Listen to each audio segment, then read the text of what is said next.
Quando eu tinha 12 anos, eu decidi ser jornalista esportivo. Então eu lia o Jornal da Tarde, jogava futebol, jogava bem e assistia um programa segundas-feiras que me chamava muita atenção, era a Mesa Redonda Esportiva. Cada membro, cada jornalista que participava desse programa torcia para um time, me chamava muita atenção. Perão de Castro, Zé Italiano, Milton Peruzzi.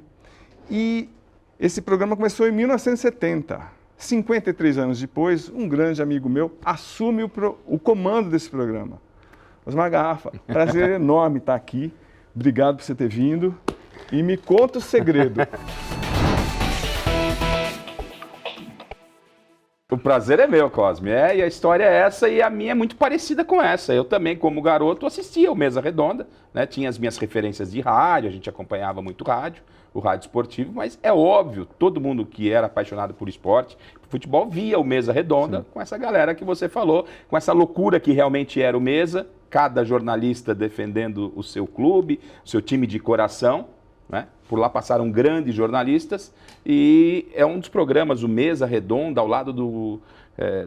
são 2 programas na televisão que ficaram unicamente numa única emissora por tanto tempo. Já são mais de 50 anos, como você falou. Sim. São 53 anos na TV Gazeta.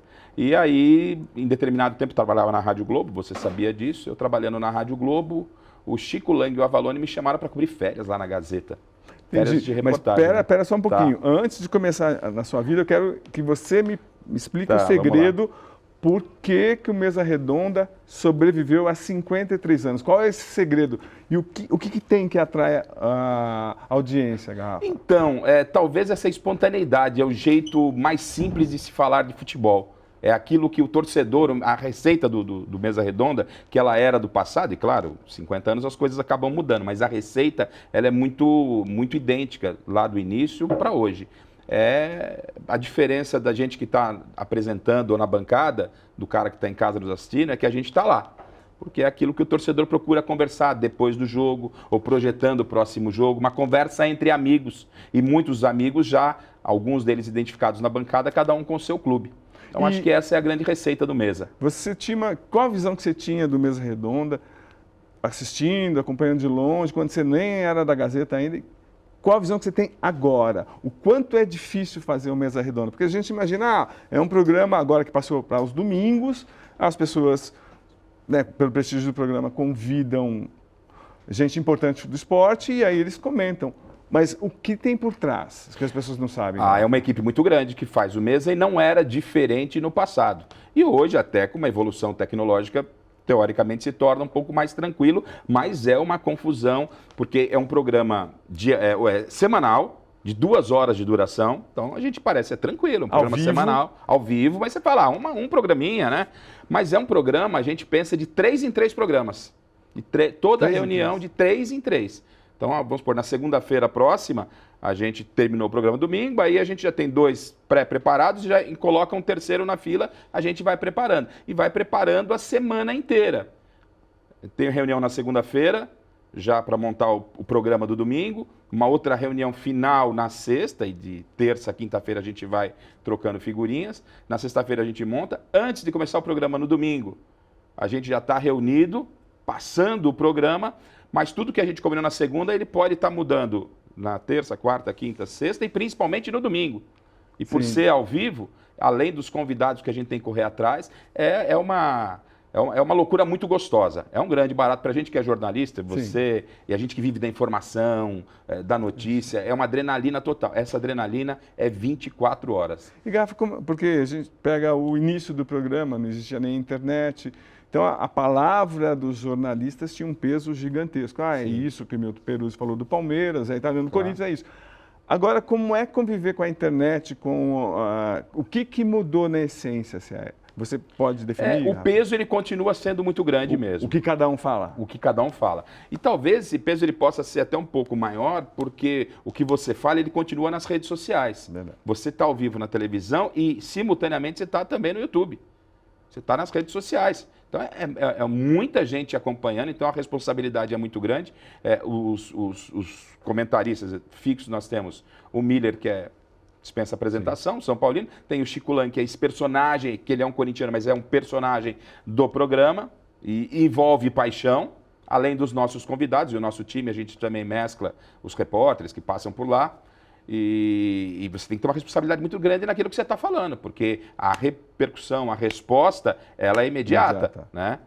Mas você tem que ser o que você é, e aí a coisa acontece de uma forma natural, bem legal. A gente vai voltar para o Mesa Redonda, mas Claro. eu queria falar na sua carreira, porque a gente se conhece há uns 30 anos. Eu queria entender como é que você mudou, Tá. porque o Garrafa é um repórter corajoso, de dormir na frente de concentração, brigar pelo furo também, a gente trocava coisa quando não podia, um furava o outro, mas como é que você entrou no jornalismo? O que você fazia da sua vida? Como é que Então, surgiu? são 33 anos de jornalismo, 33 anos. E eu fui um cara, como eu falei lá no começo, que eu acompanhava também muito de rádio, eu O sempre que seu gostei pai e de sua mãe rádio. faziam? Minha mãe trabalhava com vendas e cuidava da família, e meu pai trabalhava com vendas, meu pai trabalhava com fotografia. Eu cheguei a trabalhar já na época da faculdade de jornalismo também com vendas junto com meu pai. Eu fazia álbum de casamento, fotografava casamento. Quer dizer, sempre falou bastante... Álbum infantil, não é? Sim, E muito sim. trabalhando com meu pai e ouvindo que rádio. E o meu sonho era trabalhar em rádio. Ouvia aquela equipe do Osmar sensacional, Silvério, Pascoal, Carmona. Aquilo me fascinava, me fascinava. E foi quando eu decidi fazer jornalismo esportivo. Vou fazer jornalismo esportivo. Porque eu, quando era garoto, eu e os amigos, a gente ia pro Pacaembu. A molecada não pagava ingresso para assistir. Dos 10, 12 anos, você não pagava para entrar no estádio. Verdade, também Então, os ia. amiguinhos da escola, a gente ia pro Morumbi, pro Pacaembu, todo final de semana, estádio lotado. Não importava o time, porque a gente tinha corintiano, São Paulino, palmeirense, santista. No nosso grupo, vai jogar o Palmeiras. Ia toda a molecada, jogo do Palmeiras. Não pagava. E aí, depois do jogo, a gente ia pro vestiário. Pegar autógrafo dos jogadores. Que era possível, e era uma época completamente doida, Diferente. você tinha acesso. Né? Isso. Era até inocente. Né? Aí ia lá no estacionamento, dava um jeito de entrar Sim. no vestiário. O fato de entrar dentro do campo, ver o gramado, pôr a mão no gramado, era uma coisa que mexia com a gente, né?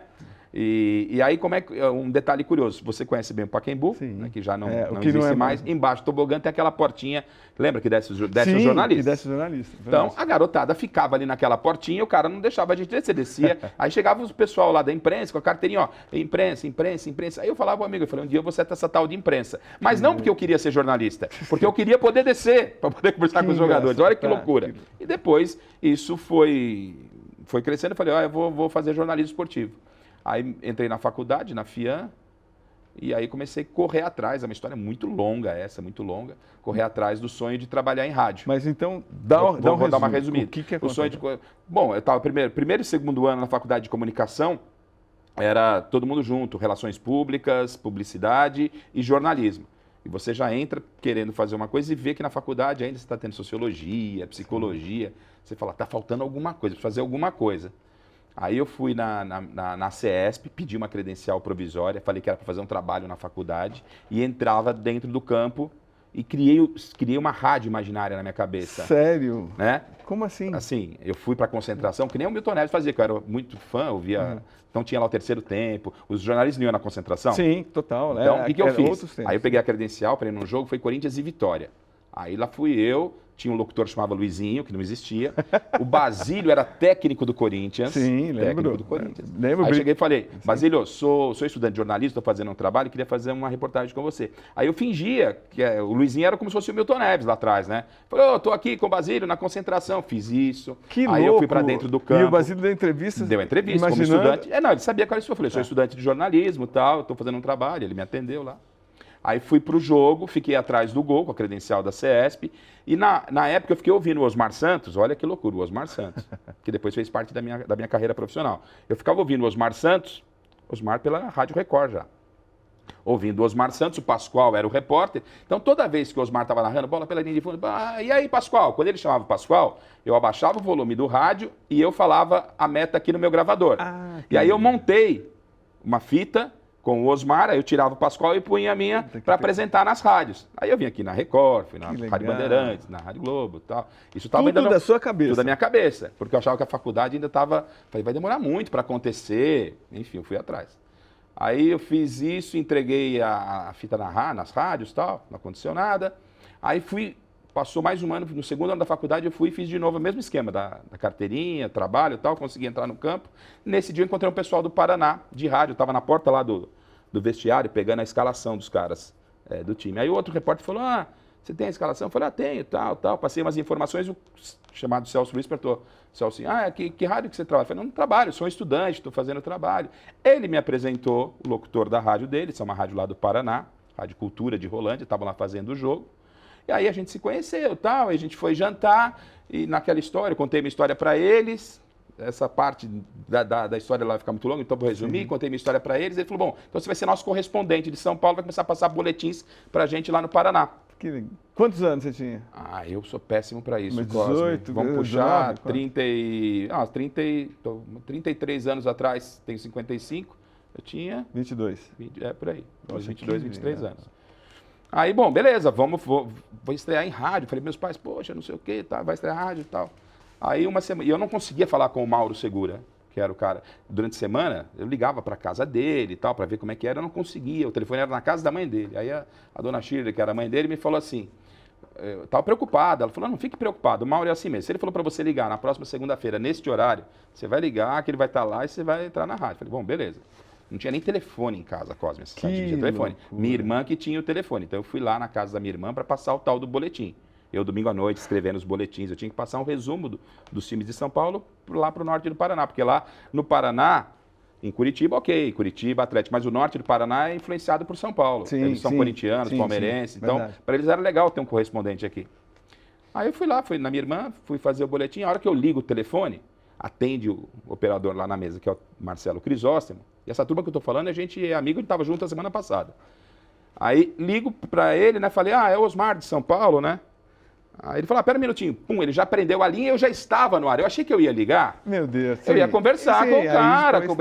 Aí ele, beleza, estamos com o Osmar Silva, na época. Osmar Silva. Osmar Silva. E eu vou explicar o porquê também do nome. Que... Osmar Silva de São Paulo, nosso correspondente, e assim começou. Fiz o primeiro boletim. Passado um tempo, a gente fez o primeiro jogo no Morumbi, a gente foi para o Maracanã fazer um jogo da Seleção Brasileira. Eu fiquei 1 ano trabalhando com o Mauro lá em Cambé. E fazendo faculdade? Fazendo a faculdade. Né?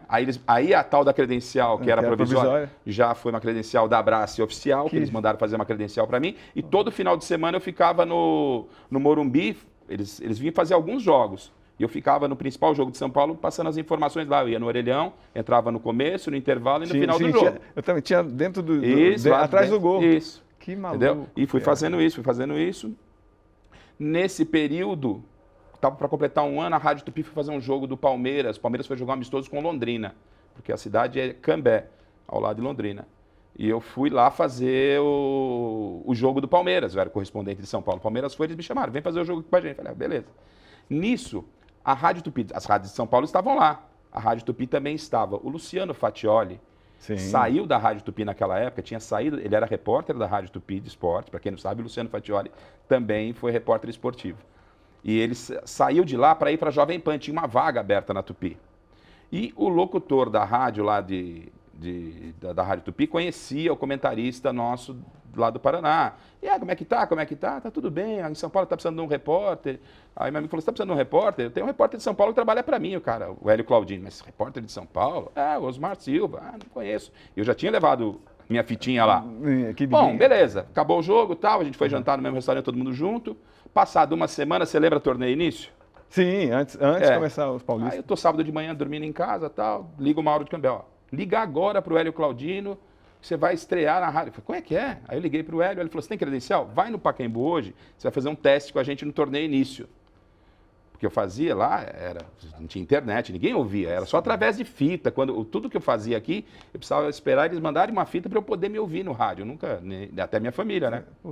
Bom, Rádio Tupi, eu estava muito nervoso, né? Porque assim, como assim? Aí eu liguei de volta para o Mauro, aí falei, vou para o Pacaembu agora. Ele falou, calma, você promete uma coisa para mim? Eu falei, prometo, faça 50% do que você fez comigo que vai dar tudo certo. Sabe quando te passa aquela confiança? Sim, é que a gente precisa. Né? Eu falei, tá bom. Aí fomos lá, fizemos o jogo. Aí na segunda-feira eu fui contratado pela Rádio Tupi, deu tudo certo, graças a Deus. Fui contratado pela Rádio Tupi. Fiquei 1 ano na Rádio Tupi. Nesse período de 1 ano, a Rádio Globo andou me sondando. No final de 1 ano da Rádio Tupi, a Rádio Globo me chamou, Osmar Santos. E aí eu fui trabalhar com o Osmar e com o Márcio Bernardes, que era meu professor na faculdade. Que escola, hein? O Márcio Bernardes era meu professor na FIAM. Tinha conversado com ele, do meu sonho, meu desejo. O meu primeiro programa que eu fui apresentar na Rádio Globo, o apresentador era o Márcio Bernardes, coisa que não era comum do Globo Esportivo. o Márcio Bernardes, ele fazia o programa pós-jogo. Era uma rodada muito cheia, até o Oscar Ulisses não estava por lá. Quando eu entro no estúdio, o Márcio me vê e fala, pô, legal, mas ele estava me vendo como estudante. Né? O que você deve fazer aqui? Não, eu falei, eu sou o novo repórter da rádio. Que sensacional. Aí estreiei na Rádio Globo, aí eu fiquei na Globo 11 anos, 12 anos, trabalhando com o Osmar, com um monte de feras do jornalismo esportivo, que todo mundo conhece, uma equipe sensacional, aquela equipe da Rádio você mais Globo. aprendeu? Porque é histórica a equipe do Osmar Santos. Isso. O que mais você aprendeu lá? Qual foi a grande lição que você tira? O que tinha de tão bom o Osmar e a equipe? Eu aprendi tudo. Primeira coisa que eu aprendi, eu comecei a falar pouco. Pouco. Porque era muito conteúdo, muita gente boa, né? Então, locutores eram 5, 6, Osmar, Oscar, Vanderlei Ribeiro, Luiz Roberto, Maciel, repórteres, Lima, Calhera, era só gente de muita qualidade. O nível era muito alto. Então, você chegava lá, eu comecei lá devagarzinho, cobrindo a Portuguesa de Desportos. Como você todo vai, mundo, né? como todo mundo. E aí, quando você vai para um veículo que tem peso, representatividade, você começa a ser tratado de uma outra forma. A notícia ela começa a ficar mais próxima a você, mas você tem que ir atrás dela, mas ela fica mais próxima a você, há um respeito. Sim. Então, tudo que eu evoluí, o meu sonho, o meu desejo, o meu instintivo jornalístico é uma coisa, nato, isso é nato. Lado técnico, o que eles tiraram de você? O que eles arrumaram? O que você sacou que você tinha que fazer na Rádio Globo? A plástica, a forma de você falar. A Rádio Globo era uma rádio popular, então lá a gente vivia Rádio Globo e Rádio CBN, Sim. ainda no início da CBN. E a CBN era uma rádio para nível A e B. A Rádio Globo é uma rádio extremamente popular. Tínhamos a Rádio XFM, nós tínhamos 3 veículos dentro do sistema Globo de rádio. E ali, a Rádio Globo, eu falava para o povão mesmo. Então, era uma linguagem muito popular. O Timão, o Coringão. Pá. Já na CBN, você tinha que falar Corinthians. Hoje já não. A CBN, já a própria Rádio Bandeirantes, na época, era mais conservadora. Não tinha essa coisa de Timão, o Tricolor. Então, eu aprendi que a informação, você pode levar ela é a mesma informação, mas você pode levar ela de várias maneiras. E eu tinha um outro público, que era a Rádio XFM, que hoje é a CBN FM, que era uma linguagem mais jovem. Então às vezes você fazia 3 boletins diferentes? A notícia era a mesma, mas a forma de você passar maneira diferente, né? Então, aprender, você checar a notícia. O Luiz Roberto, assim, é um cara que eu sou fã demais. O Luiz Roberto e o Paulo Soares, eu aprendi muito com eles, assim, o aspecto jornalístico. E com os meus colegas todos que estavam juntos. Mas você também, desculpa te cortar, mas claro. Você estava quando aconteceu o acidente com o Osmar? Eu fiz o último jogo. Sério? Eu fui o último jogo do Osmar, eu era o repórter dele. O último jogo do Osmar. E a gente fez o jogo, acho que foi num domingo, aí na segunda-feira de manhã veio a notícia. Eu falei com o Fernandinho aqui também, o Fernandinho deu a visão dele. Como é que foi a sua? Como é que foi a situação, Osmar? Foi uma coisa maluca, quando veio a notícia. Como é que estava a rádio, quais eram os planos e o que aconteceu depois do acidente? Então, assim, é difícil a gente continuar o trabalho, porque o Osmar era uma figura gigante, né? O Osmar foi... Como é que estava a rádio, mas que tinha planos? Quais eram os planos da rádio? Na época, assim, era um final do ano, quais eram os planos do próximo ano, você lembra? Sim, acho que estava acabando a temporada, isso de uma certa forma foi até legal, porque parece que foi um último jogo do ano, uma coisa mais ou menos assim. Que jogo foi, você lembra? Não. Eu lembro, acredito que foi um Corinthians e Palmeiras. Nossa. Acredito que pode ter sido um Corinthians e Palmeiras. E como é que ele foi naquele jogo? O Osmar sempre genial, né, cara? A gente ir para um jogo pro Osmar, você tinha que ir muito bem preparado, né? E com reflexo muito rápido. O Osmar é um gênio da comunicação, né? Então, fez o jogo normal, acabou o jogo, beleza, vamos embora, veio essa notícia que nos tirou o Osmar. A gente lamenta muito o que aconteceu pelo fato de podia ter tido qualquer prejuízo em outra região do corpo. Acabou afetando aquilo que ele fazia, mas o Osmar continua hoje. Volta e meia para os Osmar, Garrafa, Globo, ele lembra de tudo isso e hoje ele passa essa energia toda dele através da arte, né? Verdade. Um cara sensacional. Pinta foi um grande aprendizado com o Osmar e com todo o time da Rádio Globo. E você saiu da Globo quando e por quê? Saí da Globo, houve um processo de corte. Nos meus últimos 5 anos de Rádio Globo foi quando eu falei, foi o Avalone e o Chico Lang me chamaram para cobrir férias na Gazeta. Você estava nas duas? Eu estava na Globo e a Gazeta me chamou, era férias. Sim. Aí eu cobri um período de férias. Me chamaram para cobrir, depois de um tempo, o segundo período de férias.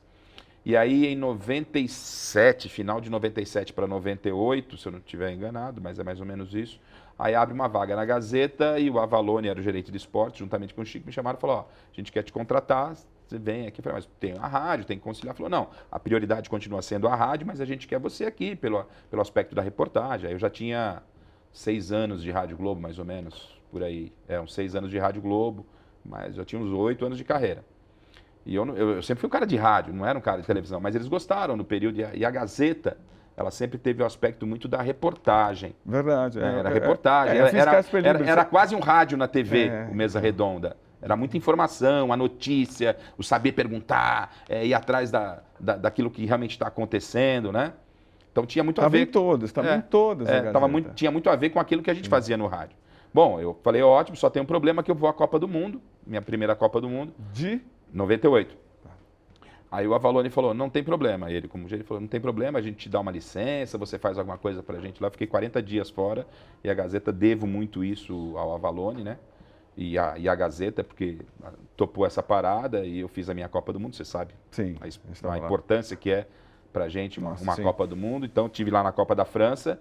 E aí eu fiquei 5 anos nessa loucura, sem folga, porque eu estava de folga na rádio, trabalhava na TV, e aí veio o corte da rádio, fiquei de fora da rádio e acabei ficando só na TV. E eu como um cara de rádio, né? Então, a partir de quando você ficou na TV? 26 anos atrás. 26 anos. 98, por aí. Antes da gente ir pelo esse caminho da 2002. TV... 2002? 2002, só na TV. Então, eu queria que você, com a sua visão, você explicasse o que aconteceu com a rádio como um todo. Porque a Rádio Globo era um fenômeno em São Paulo tal, e a Rádio Globo faliu, não existe mais. Esse foi um processo assim, muito rápido de decadência. Qual é a sua visão disso? O que aconteceu, Garrafa? Primeiro, foi com muita tristeza que a gente viu. E segundo, uma administração, uma gestão. Porque o rádio, ele é... Existe uma coisa chamada televisão, e hoje essa globalização e tal. Então, na televisão, o locutor, ele é nacional, o rádio ele é mais regional. O Osmar Santos era um gênio aqui em São Paulo, e até a nível nacional, mas ele era um cara que representava em São Paulo, da mesma forma que o José Carlos Araújo representava no Rio de Janeiro. O garotinho era deles, é do Rio. Do Rio, entendeu? Então, ele era o garotinho do Rio e o Osmar era o garotinho de São Paulo. E aí o gênio que assumiu lá entendia que não. Por que eu vou mandar uma equipe de São Paulo ir lá fazer o jogo do Corinthians no Rio de Janeiro se eu tenho a minha equipe da Rádio Globo do Rio de Janeiro? O público de São Paulo ouvia o pessoal do Rio narrando uma transmissão muito gostosa, muito legal, mas muito diferente da nossa e sem a identidade. Então havia essa rejeição. Então a Rádio Globo ficou por muito tempo brigando com isso.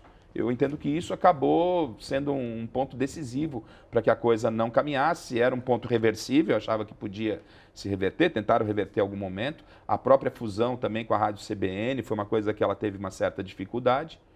E em determinado momento a Rádio Globo ela quis ser televisão no rádio. Como assim? Eu já não estava mais lá. Mas como assim? Ela contratou, ela pôs a elite que ela tinha na TV no rádio. Tá. As estrelas da TV para fazer o rádio. A Rádio Globo atingia a dona de casa, atingia lá o povão mesmo, né? O mecânico, o motorista de ônibus. Era uma rádio muito popular. Você pega o Bial falando, por exemplo. E você põe o Bial, nada, pelo amor de Deus, são pessoas assim de altíssimo nível, mas ela foi a última cartada que foi para mim a última das últimas mesmo. E não deu certo, obviamente, né? Não deu certo. E nesse processo optaram por fechar a Rádio Globo de São Paulo. Tem ainda a Rádio Globo lá no Rio de Janeiro, né? Pertence ao Grupo Globo. E o dia que derrubaram a antena do Sistema Globo de Rádio, todos nós, amigos, nós sentimos demais. Sim, eu tinha as imagens. As imagens ficaram guardadas. Eu tenho guardadas ainda. Absurdo. Mas foi uma história brilhante. A Rádio Globo, como você falou, sempre foi referência, né? Antes de passar para a TV, conta algumas, porque eu sei que você passou por várias histórias. Conta algumas histórias que você passou. O maior grande furo que você deu como repórter de rádio. De notícias são várias, mas vou contar um episódio. São Paulo, final da Copa Libertadores contra o Vélez Sarsfield, no Morumbi. Tele Santana, olha como os tempos são completamente diferentes. Tele Santana, técnico do São Paulo, eu setorista do São Paulo, daquele timaço com Miller, Raí e tal. Então o repórter, você sabe disso, a gente está sempre em busca do diferente. Lógico. Nem sempre você vai ter o diferente, mas você tem que estar sempre em busca. E naquela decisão eu cheguei e pedi para o Tele... Tinha começado o celular ainda naquela época, aparelho celular ainda era um pouco novidade. Falei, seu Tele, tem como, a gente tinha entrada, não só nos treinos, a gente entrava na concentração, no dia do jogo, a gente ia na concentração dos jogadores, conversava com os jogadores depois do almoço. Incrível, né? incrível. Conversava com os jogadores na hora que eles estavam saindo para ir para o estádio. E a Rádio Globo tinha um programa às 6 horas da tarde, o jogo à noite, numa quarta-feira, era às 9. E nenhuma rádio tinha programa às 6 da tarde. Então eu era o único repórter que normalmente ia para a concentração à noite. Era o Globo Esportivo. Globo Esportivo. Aí eu cheguei pro Tele e falei, seu Tele, pô, o senhor podia me deixar ir dentro do ônibus com os jogadores do São Paulo, daqui até o Morumbi? Porque é o horário do meu programa, assim, eu vou mostrando o clima de vocês. Antes da final da Libertadores. No dia da final. No dia. Olha que mundo maluco. Como é que você pode imaginar hoje? Que a gente não loucura. consegue entrar nem no treinamento. Nada. Hã? Aí o Tele, daquele jeitão dele, e eu era setorista de São Paulo há um bom tempo, ele ia falar, não, aí você vai querer ir um monte de gente. Eu falei, não, vamos fazer um trato. Se tiver, na quarta-feira, a hora que eu estiver aqui, tiver algum outro repórter, cai o negócio. Não vou, porque senão ele também... Eu falei, bom, se for assim, por mim tá bom. Mas vai lá falar com os jogadores, que eram os Zete, Miller e tal, conversar com os caras. Aí eu falei, beleza, fui lá, conversei com os caras, beleza. Bom, fui para lá, pro Morumbi, né? Fui lá pro CT, fiz o Globo Esportivo e tal. E aí abre a jornada, que a gente chama de jornada esportiva, acaba o Globo Esportivo, começa a jornada às 7 horas e já ia emendar com o jogo. A hora que o ônibus sai, o Oscar abre a jornada, Garrafa, o destaque do São Paulo, onde você está, Garrafa? Aqui dentro do ônibus do São Paulo, estamos indo para o Morumbi, Oscar. Aonde você está? Estou dentro do ônibus. Eu com os jogadores, com o Cafu, com todo mundo. E como é que era a cobertura normalmente? A gente ficava, você sabe, a gente ficava lá no saguão, esperando o ônibus chegar. Hoje já nem isso pode. Não. Nem isso pode. Para conversar com os jogadores. A gente avançava, chegou o ônibus, a gente chegou avançava. Chegou o ônibus, tinha lá, tá, para saber quem vai jogar. Eu estava dentro do ônibus. Nossa, que sensação. Né? E aí a gente foi o Globo Esportivo, assim, a jornada foi toda, a Rádio Globo leva o São Paulo para o Morumbi, Histórico. A Rádio Globo leva o São Paulo para a decisão. E aí os outros colegas que estavam lá esperando o São Paulo, viram o Carlos Lima, que era outro repórter da Rádio Globo, esperando o São Paulo. E todo mundo perguntou, mas cadê o Garrafa? Aconteceu alguma coisa? Porque era para eu estar lá. Falou, não aconteceu nada com o Garrafa. Mas por que ele não está aqui? É porque ele está dentro do ônibus do São Paulo. Nossa Senhora. Como? Ele está vindo com o ônibus. O ônibus, para minha sorte, o ônibus para perto da Giovanni Gronchi, num trânsito. O ônibus não andava. E aí, eu ali, com o Cafu. Cafu, vai lá, vai entrevistar o Cafu, foi o repórter. Nossa, entendeu? Histórico. O Tele Santana entrava ao vivo, aí a gente colocou, eu não lembro se foi um familiar, ou a esposa do Tele, ou o Renê, filho do Tele, para conversar com o Tele. É uma coisa assim surreal, inimaginável nos dias de hoje. Sensacional. Entendeu? Então esse foi um grande momento da minha carreira. Aí quando chegou lá no Morumbi, o São Paulo desceu, eu falei, agora vocês podem ficar à vontade, porque o que eu tinha que fazer eu já fiz. Aí o Cafu, o Oscar falava, e eu punha o jogador para conversar com o apresentador, no caso o Oscar. Como é que tá aí o Cafu? Tá lindo, maravilhoso, a torcida é um mar de gente, parou o ônibus do São Paulo, a gente transmitindo tudo isso ao vivo e de forma exclusiva pela iniciativa do repórter. Espetacular. Um dos momentos mais marcantes da carreira. Então, puta, Osmar, você participou dessa coisa quando existia um contato com os jogadores, contato com todo mundo. Qual o momento mais confuso que você passou? Porque eu lembro de milhões de confusões com o Ligeirinho. Agora, vocês de rádio na época tinha fio puxando e segurança, lembra de alguma? Deve ter passado por vários perrengues. Perrengue sim. Confusão com colega, graças não, eu tô com falando, colega não. Confusão com colega, a gente não. Porque às vezes acontece. Não. Até pelo que você falou no começo, porque a gente se respeitava muito. Não, você entendeu? Não, tipo, entendi. é confusão, tipo, de conseguir tentar fazer entrevista, segurança não deixava. Tem uma também, essa também foi. Isso foi logo no começo da Rádio Globo também. Mas acabou dando. Foi perrengue, mas deu bom, foi legal. Primeira vez que cobertura minha da seleção brasileira, foi ainda que eu falei, você vai galgando alguns espaços.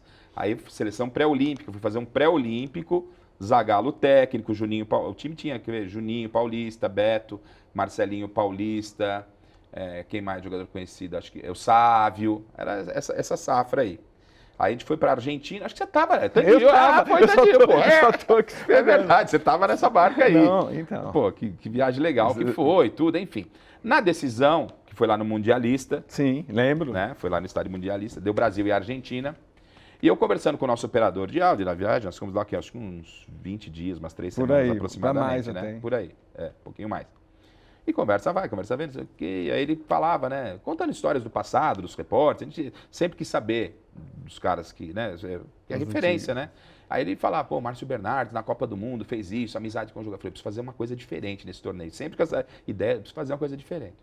Aí, o Brasil chegou à final, na véspera do jogo, eles liberaram lá para o treinamento, tudo. Eu fui lá, os jogos eram todos quase em Tandil, e só a final foi, acho que a seleção só jogou a final lá Foi, sim. em Mar del Plata. Foi Mar del Plata, exatamente. Aí, bom, beleza, a gente foi no sábado no treino, aí eu falei, eu vou ter que entrar dentro de campo para entrevistar os jogadores se o Brasil for campeão.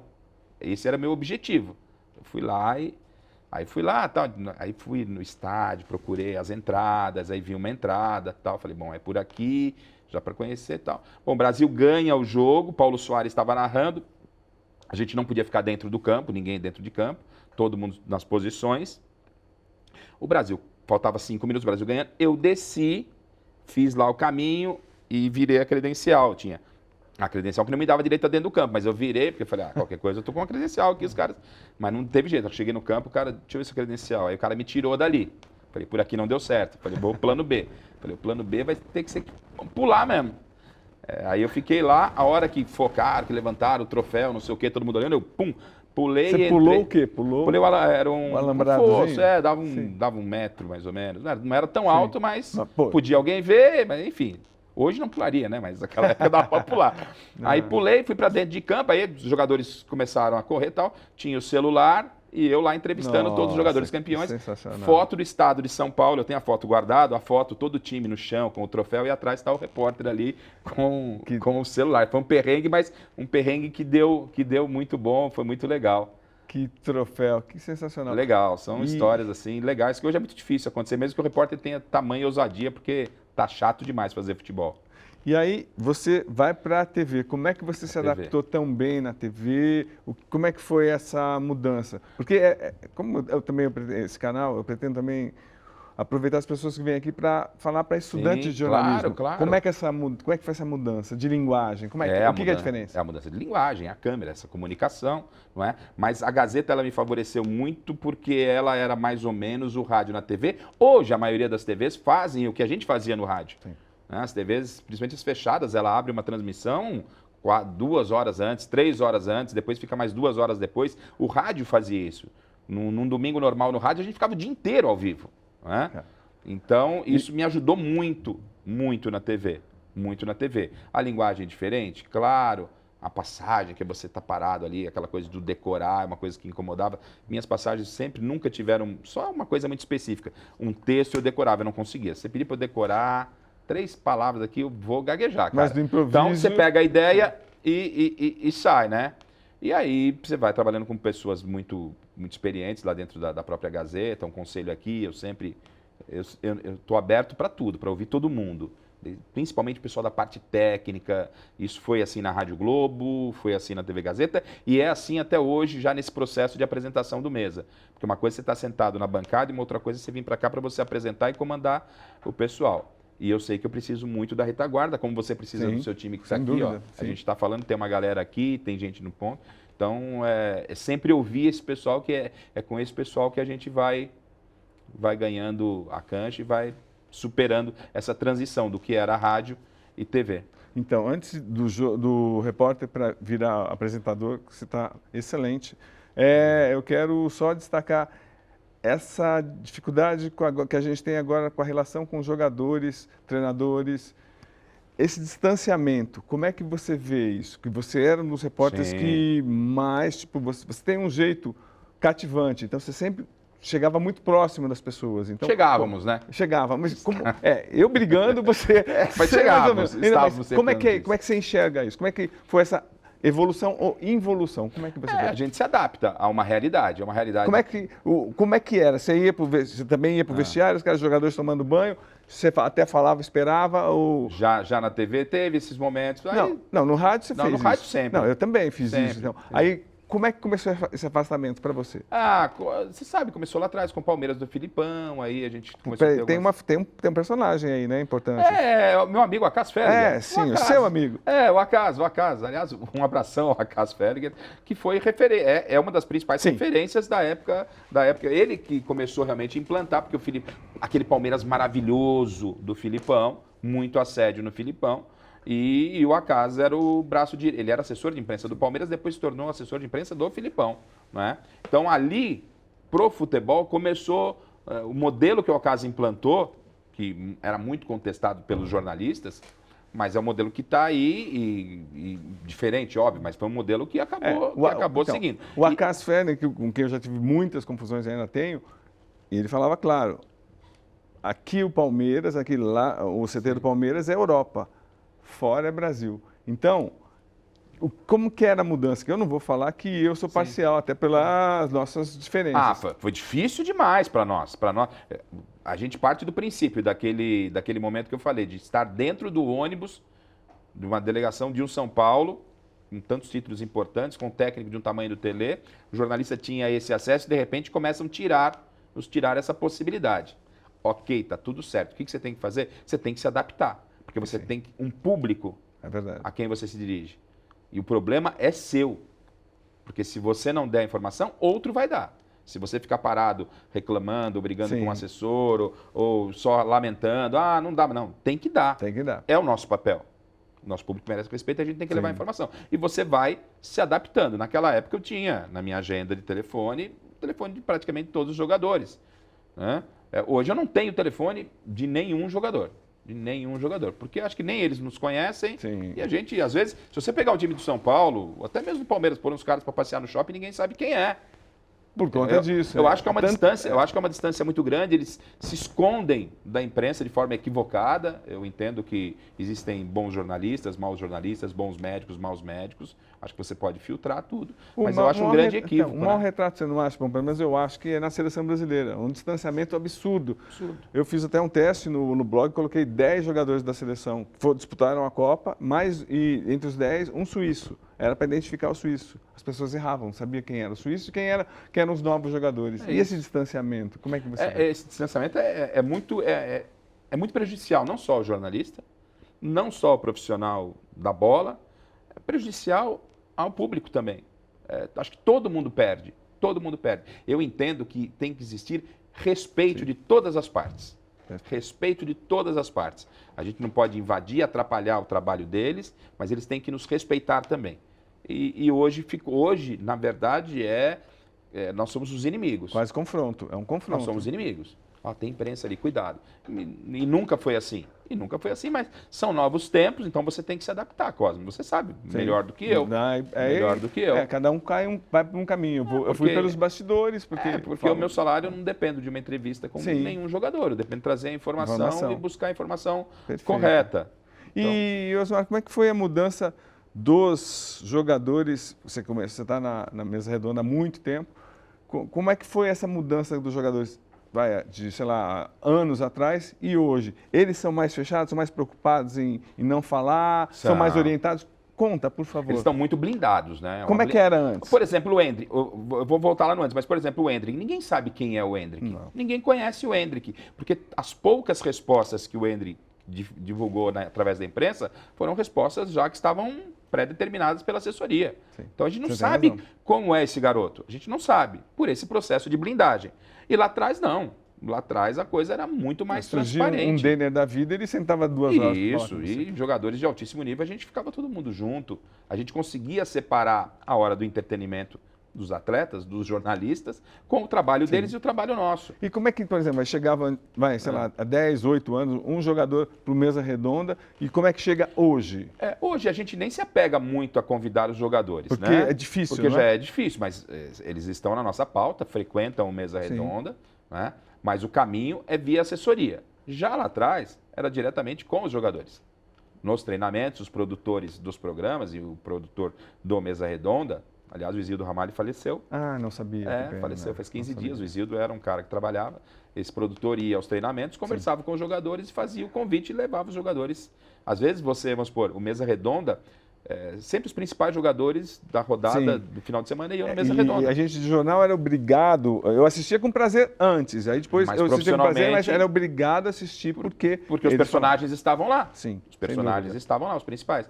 Então, acabava o jogo, o produtor ia para o estádio, chegava no estádio e falava, pô, o cara fez 3 gols, pô, vamos no Mesa Redonda hoje? O cara ia no Mesa E o Redonda. jogador queria ir. O jogador queria né? ir, porque era importante. Acho que isso foi uma perda para eles. Foi uma perda para eles Uma também. perda para eles, né? Mas não é por causa disso que o Mesa Redonda vai deixar de existir. Mesa Redonda está aí, Não, um dos sim. programas mais longevos, está com portas abertas para os ex, para os atuais.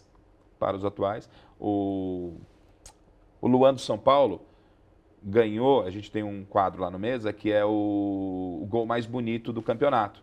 Então a gente Sim. vem fazendo no Campeonato Paulista, faz no Campeonato Brasileiro e vai desafiando na rodada. E o Luan ganhou. Então estava tudo certo, já havia assessoria do Luan ir ao programa. Surgiu o problema da renovação de contrato dele. E mesmo assim o Luan tinha topado, tinha se comprometido com a gente. A gente fez a reportagem, a gente foi lá na vila dele, fez a matéria com os familiares dele, mostramos o momento dele. Tinha que fazer uma homenagem ao Luan. Sim, Claro que jornalisticamente a gente ia abordar A renovação. 2, 3 perguntas, Sim. mas qual o problema da renovação? Ah, está longe de renovar, está perto, quero ficar, o Rogério acabou afastando. No sábado à noite, depois de tudo acertado e tal, a assessoria ligou e pediu-me desculpas, o Luan desistiu de ir. Lamentamos, tal. Fiz uma conversa ali no dia do programa, o Luan falou, nós demos uma placa para ele, ele vai receber lá no programa, inclusive. Falei, lamento que você não veio e tal. Eu fiz as perguntas para ele que eu ia fazer sobre a renovação no ar. Aí eu falei, você viu que as perguntas não eram tão difíceis? Poxa, eu até respondi as perguntas para ele, né?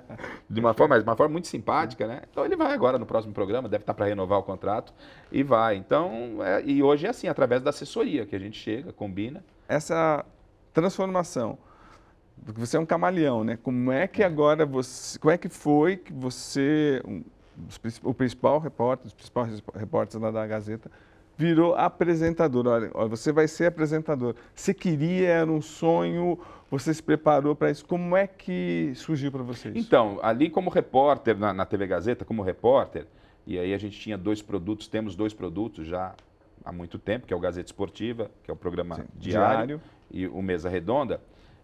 O sonho era estar lá na bancada do Mesa Redonda. Mas confesso a você que eu nunca imaginei me vi como apresentador do Mesa Redonda. Meu sonho era ter uma cadeira cativa no Mesa. Eu ganhei uma cadeira cativa no Gazeta Esportiva. Vim um bom tempo, já faço muito tempo Gazeta Esportiva, recebi a oportunidade de começar a comentar. Não é? Isso é muito legal, era uma outra função, e aos poucos participando do Mesa. O Mesa é o programa mais tradicional da casa. E tem algum comentarista que te inspirou, que você gosta de seguir uma linha ou é a sua linha? Então, assim, cara, não, eu gosto de todo mundo. Cosme, eu ouço todo mundo, cara. Eu sou um maluco. Eu procuro tirar um pouquinho de cada um. O Paulo Roberto me inspirou muito, Paulo Roberto Martins, porque foi o primeiro comentarista lá na Rádio Globo com quem eu trabalhei. O Paulo trabalhou, vim aqui trabalhar na Rádio Record, na equipe do Paulo Roberto Martins. O Paulo tinha uma equipe aqui, eu tinha uma equipe na Rádio Trianon, nesse processo depois da saída da Rádio Globo, montei uma equipe de rádio. Parte da minha equipe veio aqui para a Rádio Record, a Record trouxe mais da metade da minha equipe, a minha produção veio para cá, aí depois eu acabei vindo também para trabalhar na equipe do Paulo, ficamos um ano aqui na Record. O Paulo sempre foi uma referência, né? Uma referência, mas eu ouço todo mundo. Eu não gosto de ficar sozinho no vácuo. A opinião, claro que ela é minha, mas para eu falar de um assunto, eu preciso entender o que está todo mundo pensando. O que é um comentarista de TV? Até onde vai sua liberdade para falar? Total. E até, tipo, não, assim, para você, quando você acha que... Eu não quero entrar no pessoal. Então, você não entra no pessoal, é isso. Não, no Você pessoal. acha que um dos grandes erros que acontecem, ou confusões, às vezes, quando um comentarista... Você tem que tomar cuidado, porque quando a gente fala do jogador de futebol, ele é uma personalidade. Sim. Hoje, muito mais do que lá no nosso tempo de repórter. Verdade. Né? Hoje você vê o Neymar. O Neymar, ele é megastar. Ele é muito mais megastar do que jogador de futebol, verdade. inclusive. Então você tem que, às vezes, tomar cuidado para você não estar invadindo esse campo, mas às vezes esse campo tem a ver com a bola mesmo. Então, a gente vê o desgaste do Neymar fora do campo. E assim, com respeito, tomar hoje muito cuidado com tudo que você fala, né? E como é que você é cobrado? Tipo, já foi cobrado alguma vez de alguma torcida ou familiar? Olha, não gostei da crítica, mesmo dentro do campo. Mas com certeza deve ter falado alguma coisa que alguém não gostou, é óbvio. Sim, né? mas nunca foi cobrado? Não, assim, que eu lembre, não. Já teve alguma coisa assim. Não é que eu não quero falar, não. Se eu lembrar, eu vou falar, não. Sim. Mas é pouco. Eu não. As opiniões podem ser polêmicas, mas assim, eu mantenho uma. Eu fico muito ali dentro do que está acontecendo mesmo, né? E até o público, às vezes. Você sabe Sim. como é que é. Como é que foi o convite? Foi, Explica então. só, por favor. Como chegou para Eu você? saí de férias agora em dezembro e tinha essa movimentação da renovação de contrato do Flávio ou não. Sim. E ficamos, né? Quando você diz agora, quando agora? Dezembro agora. Dezembro, tá. O Flávio era para renovar contrato, não era para renovar contrato. Enfim, o Flávio acabou não acertando a renovação de contrato e eu estava de férias. E a Michele Janela, né, que é a gerente de esporte, Sim. gerente do departamento, ela sinalizou, tal, ela veio me consultar, não sei o quê, fica esperto. Tá bom, mas falei, nesse processo que está acontecendo, o meu objetivo, eu não tinha, na minha cabeça, em momento nenhum, eu focava essa posição de apresentar. Eu estava no Mesa Redonda, já participava com muita frequência do Mesa Redonda, mas na bancada, mas não tinha minha cadeira fixa ainda. Não tinha uma cadeira fixa. Não tinha? Fixa no Mesa, não. Tinha no Gazeta Sim. Esportiva. Né? E o meu maior objetivo era ter minha cadeirinha lá no meio, porque eu também estava na reportagem. Eu não era só comentarista, também atuava na reportagem. Na reportagem, fazendo o site, o show de bola, aquela transmissão, um monte de coisas lá. E a Michele, nessa negociação que teve com a direção, se reuniram lá e optaram por mim. E a Michele, eu em férias, eu estava em Avaré. Ela falou, você volta na terça-feira, você vem aqui, chega aqui tal hora, porque a gente vai lá na direção conversar. E já tinha a informação de que o Flávio não ia ficar. Eu falei, mas conversar o quê? Ela falou, não, você vem aqui pra gente conversar. Eu falei, eu não volto de férias na terça, eu volto na quarta-feira. Mas eu falei, mas eu vou estar terça-feira em São Paulo, eu vou aí. Ela, legal. Bom, beleza, aí eu voltei para São Paulo e ela já tinha sondado essa possibilidade, mas ela não tinha ainda falado nada. Ela falou, vamos conversar em São Paulo. Eu falei, tá bom. Aí na segunda-feira, eu tinha marcado com ela de ir na terça-feira na TV, na segunda-feira à tarde, toco o telefone e a Michele. Aí a Michele me fala assim, vou te contar um negócio e tal, não sei o quê, fez uma brincadeira comigo. Eu falei, o que foi, Michele? Fala lá. Fala, você é o novo apresentador do Mesa Redonda. Eu falei, como assim? Que sensacional. Você vai vir amanhã aqui pra gente conversar com a direção que você vai assinar o contrato, você é o novo apresentador do Mesa. Falei, putz, assim, né? Falei, caramba, falei pra ela, você tá maluca, você tá louca. Ela falou, não estamos não. Tá todo mundo aqui te esperando amanhã. Falei, pô, legal, obrigado, né? Na terça-feira eu fui lá, aí fomos conversar com a superintendente artística, Marinês, em nome de toda a fundação, né? Agradecer a oportunidade. E falei, vamos embora, vamos para esse desafio aí. Então, esse ano para mim começou completamente diferente. 5 de março foi a estreia, ainda fizemos, o Flávio ainda ficou um mês fazendo o programa lá com a gente. E como é que foi o primeiro dia? Como é que é essa coisa? Olha, agora sou apresentador do Mesa. Para você, como é que você se preparou e como foi? Então, é uma responsabilidade muito grande, porque lógico que a ideia da direção, a ideia nossa é da gente fazer algumas alterações no programa, como a gente tem que estar sempre... Sim. Né, se reinventando. Se reinventando, se reciclando, com linguagem, preocupado com o público. Só que a gente tem que tomar muito cuidado, porque o Mesa Redonda tem um público cativo. Verdade. Então essa mudança ela tem que ser, porque o Flávio deixou um legado muito grande, os outros apresentadores deixaram um legado muito grande. O Mesa tem uma história, e essa história precisa ser respeitada. O Mesa Redonda não começa a partir de Osmar Garrafa, o Mesa Redonda começa há 50 anos atrás. E eu ainda como telespectador, depois como integrante da equipe que fazia o programa, que comentava também o programa, mas que não apresentava, então um legado muito grande está aí. Então a gente, obviamente, a gente usa muito de tudo que a gente já tem e a gente vai colocando a cereja no bolo, colocando um pouquinho mais o tempero, a minha personalidade no programa, entendeu? E tá dando certo, tá? É uma química muito legal. Tem um cara que é fundamental nessa história do Mesa Redonda que se chama Chico Lang, porque ele é o Mesa Redonda. Uma conversa que eu estreiei num domingo, então eu fiquei, depois que eu voltei a trabalhar, ainda fiquei um mês para poder estrear. E na véspera do programa, na sexta-feira, eu chamei o Chico no reservado lá no restaurante, lá na Gazeta, lá na Fundação, e fui pedir a permissão, a bênção dele, porque eu ia apresentar o Mesa Redonda. Porque ele é o Mesa Redonda, né? Por quê? Como assim? Porque ele tá naquela relação dos caras que você falou lá atrás, daqueles caras que a gente assistia. Lá do Peirão, Avalone, entendeu? Quando a gente olha para o Chico, a gente vê o Mesa Redonda, né? Quem não conhece Chico Lang, quem é o Chico Lang para você? O Chico, primeiro, ele é um jornalista, né, na acepção da palavra. Um cara que já foi chefe de jornalismo por onde passou, chefe de reportagem por onde passou. E um corintiano apaixonado, e dentro daquela proposta do Mesa, desde o início de cada um ter o seu time. Hoje as pessoas, às vezes... Hoje não tem. Hoje as pessoas talvez não entendam muito isso, né? Mas hoje todo mundo acaba, tem gente que fala, tem gente que não fala, eu respeito quem fala, quem não fala. o time do coração. E o Chico é esse personagem corintiano, e muita coisa ali vai como personagem mesmo, porque o programa exige um pouco disso. Eu não posso, no Mesa Redonda, o perfil do Mesa Redonda é um programa também de entretenimento. Entendeu? Você não pode abandonar a informação, você não vai abandonar a notícia, você tem esse respeito, mas é entretenimento no domingo à noite. O cara está se preparando para segunda-feira, eu não posso chegar com algo extremamente pesado. Sim. Não vai rolar. Então o programa tem que ser uma coisa leve. E o Chico Lang, ele me permite fazer essa leveza dentro do programa. Ele está me falando, sai de retros, vai para lá, não sei o quê, você é um capeta, você fica me infernizando, tal. É uma brincadeira, entendeu? Então o programa tem essa leveza, né? E, Osmar, eu sempre te vi como um repórter, como uma pessoa muito competitiva.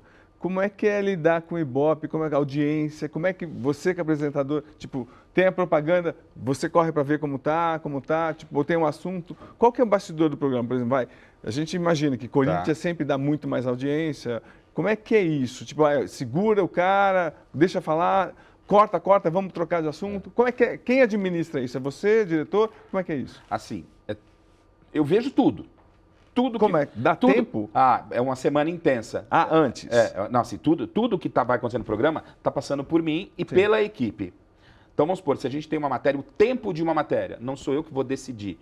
Eu tenho o diretor, tenho toda uma equipe. Então, o editor, ele que pôs a mão na massa, que editou a matéria, às vezes eu tinha uma matéria para fazer de 3 minutos, a matéria virou 5 minutos.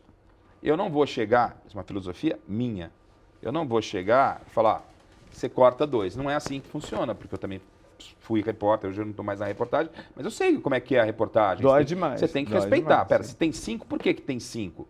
Porque tem tudo é tempo na televisão, então você tem que tomar cuidado. Mas será que tem? Então vamos olhar?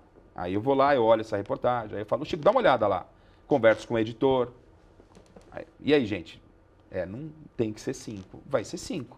Então, eu ouço todo mundo, mas quando abre o programa, eu sei tudo que eu tenho para pôr no programa.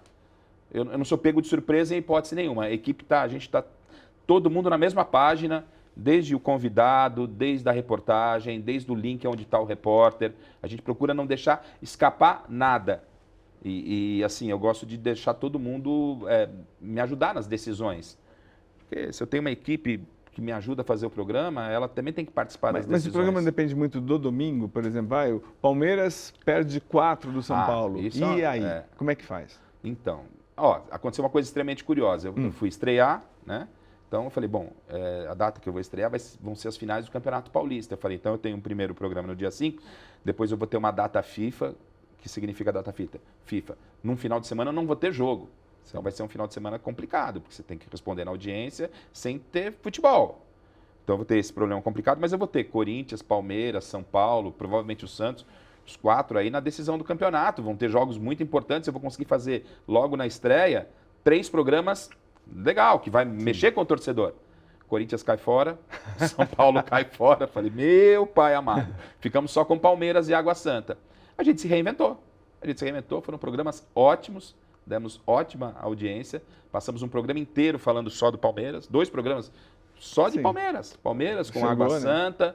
A gente já colocou música no programa, criamos a nossa sala VIP, uma vez por mês tem sala VIP, né? Perfeito. Então, vão desde de convidados da parte de publicidade, a gente está querendo trazer o público para mais perto da gente, a gente quer tirar também o programa um pouco, tanto o Mesa como o Gazeta Esportiva, tirar um pouco de dentro da Gazeta, estar em outros lugares com os apresentadores, então a gente vai modificando algumas coisas. E tem essa preocupação do que vai acontecer. Qual que você acha que o legado que o Avalone deixou, o Flávio Prado deixou, o que você vê de histórico que passou para você, que você como apresentador, não, eu tenho que manter isso, porque eles conseguiram construir isso? O Avalone é o jornalismo na essência. O Avalone é um jornalista, a notícia, a boa pergunta, não é?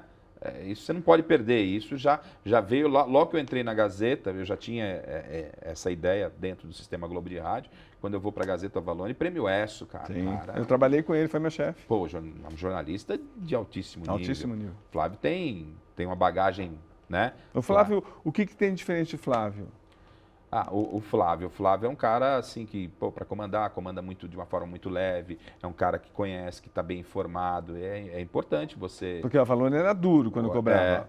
Pelo menos no jornal ele era. Sim. O Flávio sempre deu essa impressão. Todas as vezes que eu conheci com o Flávio, cobertura bem mais leve, mas também inteligente. Ele te envolvia. Veja bem, o cargo de apresentador do Mesa Redonda, ele não confere a gente nenhuma chefia. Eu não sou chefe de absolutamente nada de ninguém.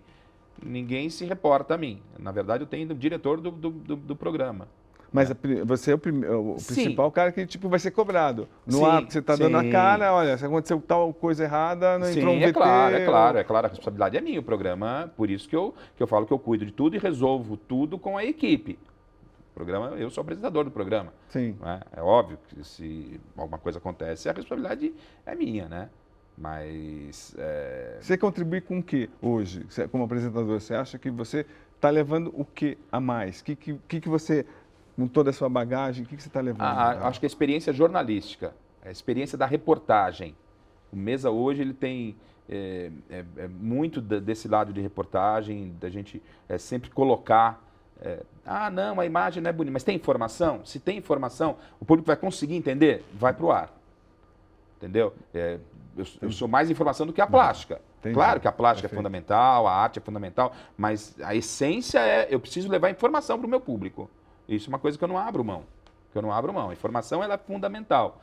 E informação e saber entender esse processo de que tem que ser com leveza, que é uma coisa que a nossa geração tinha uma certa dificuldade, porque você vê hoje, você ouve uma transmissão de rádio, vamos pegar a Rádio Bandeirantes como referência. Ela é uma transmissão totalmente assim leve, que tem a sua brincadeira, mas não deixa de ter o seu conteúdo jornalístico, porque hoje o rádio está nessa linha. E lá atrás, não.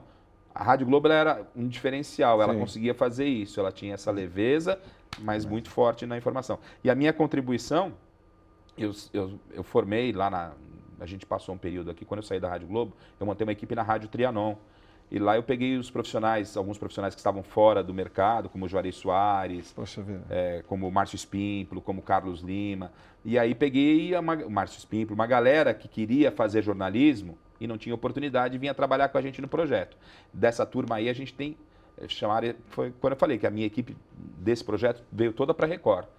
Foi o Fabiano Fará, hoje repórter consagrado, o Ivan Drago da Transamérica, o Ivan Drago, o Rafael Prats da ESPN. Muito legal. Formamos todos esses, chegaram lá totalmente verdes, entendeu? Então eu tenho muito prazer e a fundação ela permite, porque nós temos lá a faculdade e o nosso time muito, 90% vem da faculdade, a galera que está lá. E, quem quer... Eu queria muito, você também queria muito, quando a gente estava no início de carreira, poder estar perto de alguém que vai te falar alguma coisa. Demais. Então, essa é uma contribuição que eu posso dar para o time, para essa galera que está lá. Eu gosto muito. Que ligação jornalista importante como você tem com a Fundação Casper Libero? Eu fiz a Casper. De vez em quando a gente sonhava com alguns jornalistas, eles iam e davam palestras, aulas. Sim. Você vai, não vai? Como é que é a sua relação com a faculdade em si? Com a faculdade é da gente estar no dia a dia ali, cruzando com todo mundo, o pessoal para ali para conversar com a gente. Mas não tem uma coisa... Não, eu cheguei a dar algumas palestras na faculdade, eu fiz aqui um curso de jornalismo esportivo, eu ministrei um curso de jornalismo esportivo, pós-graduação na Faculdade Rio Branco, que já não existe mais, e na Casper acabou até em função do tempo isso não evoluindo, mas é uma coisa que eu quero fazer. Que é bom a gente passar esse legado. Isso, né? Mas eu adoro, inclusive, porque eu estou te falando. E eu fiz na Faculdade Rio Branco, já faz tempo, a Patrícia Rangel, que eu acho que você deve conhecer, a Patu, ela está ainda, está no Mackenzie agora. E ela, como diretora, me chamou e eu dei um curso de pós-graduação de jornalismo, uma matéria aí, foi bem legal.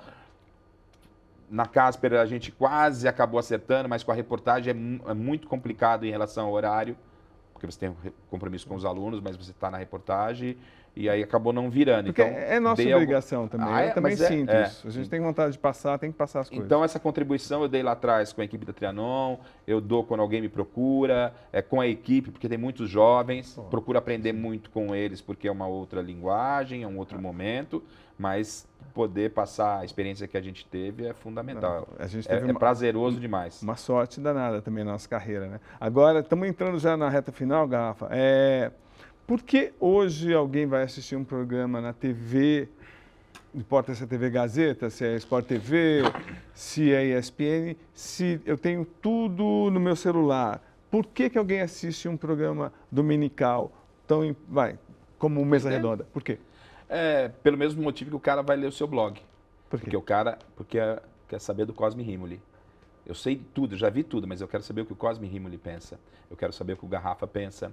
Eu quero saber como é que vai ser a reação do Chico Lang se o Corinthians perder do Palmeiras. Eu quero saber como é que o Miller vai estar puto com o São Paulo dele. Então, é muito Tem mais... essa coisa humana. essa relação humana. Que não vai perder nunca. Porque né? eu ainda... É segredo, você acha? Eu acho que é uma boa parte de você cativar o público, é isso aí, essa intimidade que a gente tem. Eu normalmente abro o programa, eu peço licença porque eu estou invadindo a casa das pessoas todos os domingos. E tem gente que eu invado todo domingo, porque o cara me assiste todo domingo. Sim. Né? Então, acho que essa relação, essa cumplicidade. E às vezes a gente encontra as pessoas na rua e a pessoa parece que você é íntimo da pessoa. É muito legal isso. E você no começo você se assusta, depois você entende isso, você deixa que ele pense que a gente é íntimo, porque a gente é íntimo mesmo. Apesar de a gente nunca ter estado frente a frente, e aí às vezes acontece esse encontro, num shopping, numa loja, no cinema, e o cara ele é íntimo. Porque é mesmo, só que eu não conseguia falar com ele, agora eu estou tendo a oportunidade. Então, acho que a receita do cidadão lá, do espectador, eu vou assistir o Mesa Redonda todo domingo, mesmo sabendo de tudo que já aconteceu, mesmo tendo na minha mão a hora que eu quero as coisas, essa cumplicidade, essa relação de... Às vezes, quanto tempo que eu não te vejo? Saudade do Cosme. Sim, entendi. Quero ver o Cosme, entendeu?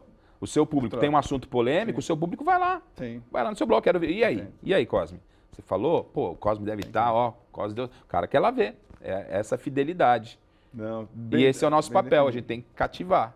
Porque é difícil. Agora, antes que a gente se esqueça, estamos entrando nas últimas 3 perguntas. O diretor está cobrando aqui.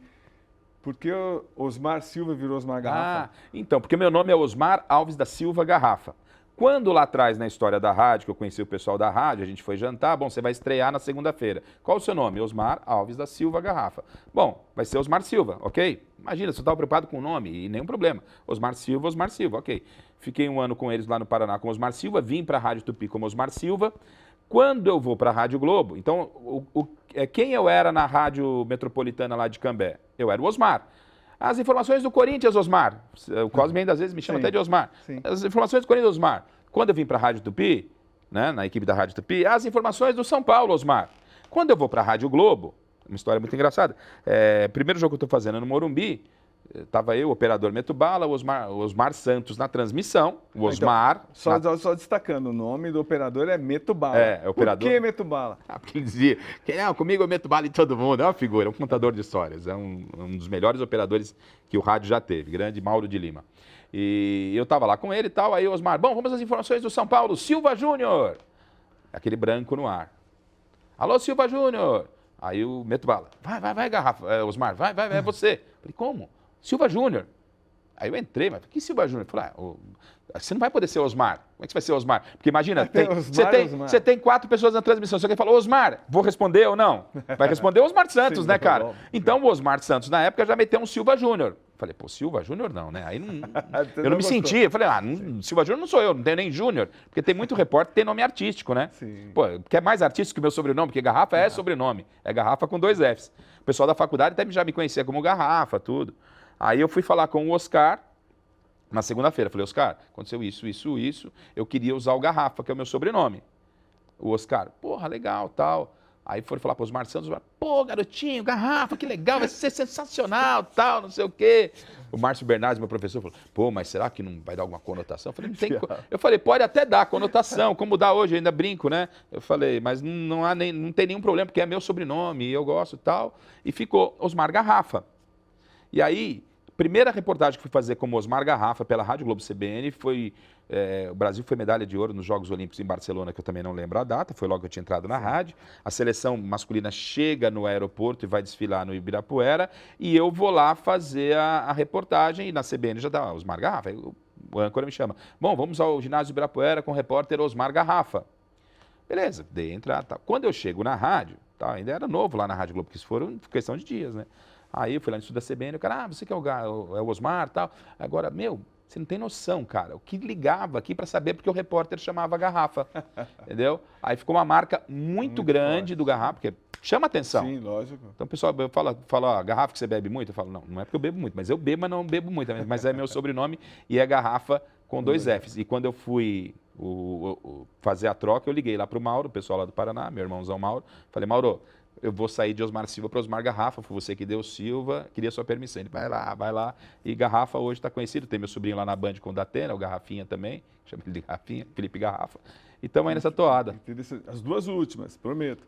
A primeira é como administrar 4 pessoas, às vezes 5 pessoas, pensamentos diferentes, e futebol é muito apaixonante. Então, o Mesa Redonda é um programa muito humano. Quando 2 pessoas começam a discutir, qual é o papel do âncora? Como é que você se segura, você como apresentador? Como é que você faz isso? Então, assim, eu estou no momento de distribuir jogo. Eu tenho a possibilidade e opino também no programa, mas eu gosto de opinar muito pouco, porque eu tenho meus comentaristas. Sim. Então eu estou ali mais que ancorando, jogando. Eu não gosto de falar, Cosme, você vai ao meu programa, eu não vou falar assim, Cosme, você fale sobre o tema, agora você fala isso. Não, eu ponho um assunto à mesa e deixo as pessoas irem tocando. Nesses 8 programas que a gente está gravando, já aconteceu alguma coisa da temperatura subir? Não, assim, não. A gente até gosta de dar uma... Não subiu. Não subiu. Não, mas assim... Mas você se vê administrando isso bem? Quando sim, começa tranquilo. Assim, uma coisa áspera, você já... a gente tem que estar preparado para tudo, né? Quando você está no ao vivo, você tem que estar preparado para tudo. Não teve... De pintar um climão, ainda não pintou. Sim. A discussão, ela é boa. É boa. Ela é saudável. Sim. Se tiver a divergência, ela é saudável. Meu papel ali, se tiver uma divergência, é deixar... Você deixa subir um pouquinho o tom, depois você tem que diminuir, não o tom, mas deixar falar um de cada vez, porque senão ninguém em casa vai entender nada. Fica aquela maluquice de todo mundo gritando, ninguém vai entender. Então eu tenho consciência disso porque eu assisto programas. Às vezes acontece em qualquer programa, quando muita gente começa a falar, não adianta. Então, quando tem logo a divergência, os primeiros 15 minutos, deixa ferver um pouquinho. Aí eu falo, pera um pouquinho. Aí minha função, pera um pouquinho, então, vamos ouvir você primeiro agora, e aí? Tal. Eu vou alimentando, inclusive. Eu não estou ali para... Você tem que alimentar. Eu não estou ali para jogar balde de água fria, não. Eu estou ali para... Se a ideia, o debate é bom, não tem problema nenhum. Pô, perfeito. E a última, Osmar, como é que você vê... Como é que afeta o programa a seleção brasileira ir tão mal nesses últimos 24 anos? E, por exemplo, a participação do nosso principal jogador da seleção brasileira, mais de 10 anos, o Neymar. Isso é bom, é ruim para a TV, para um programa de TV? O Brasil está perdendo tanto? Afeta, não afeta? De que maneira você acha que chega isso para o programa? Seleção brasileira nunca foi a cara do Mesa Redonda. Nunca. Lógico, na Copa do Mundo não tem como você fugir disso. Mas o nosso público, ele liga lá para saber do Corinthians, do Palmeiras, do São Paulo e do Santos. Ele vai buscar esse tipo de informação. Claro que jornalisticamente você não vai passar batido de você falar da seleção. Inclusive, falar de seleção, a audiência não responde. Não responde, né? Não responde.